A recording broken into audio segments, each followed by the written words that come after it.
Funerals are supposed to be for people to come together and support each other and to be there for each other. You wanted to be able to give people in that low moment, in that time of distress, a way to cope and to deal with their grief. And we had to get really, really creative in how we can still provide that while also trying to keep people safe. One of the things that was really cool that we did was actually a service for Passion when Julia Richards passed away. So the family wanted to have a traditional service. We were limited to, I think it was less than 10 people in a gathering at that point. So we had everyone park in their cars in the parking lot across the street.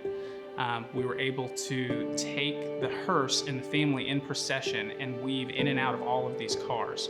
And people made signs, and they were like waving and telling the family that they loved them. They were able to roll down the windows and kind of briefly talk to each other. And really, this past year was probably the most trying time in most people's lives, and especially people who lost loved ones. In my line of work, not everyone passed away from COVID, but everyone's funeral and that grief was complicated by COVID. And again, I think it's universally known that God shines the brightest in the darkest spots. When we had Julia's funeral,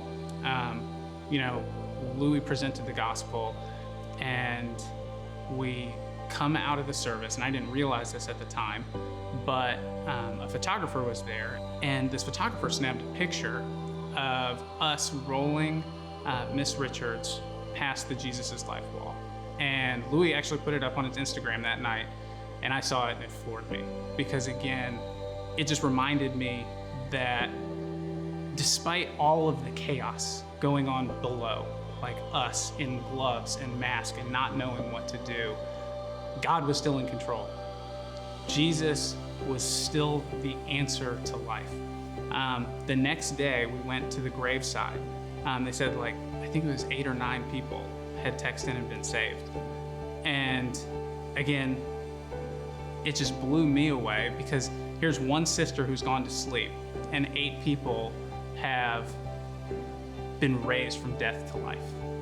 It's truth that I had known, but again, sometimes you know it in your head and not in your heart, and then just knowing that God is using all of this for His purpose and the good of His people was the most reassuring and comforting thing that really got me through all of 2020.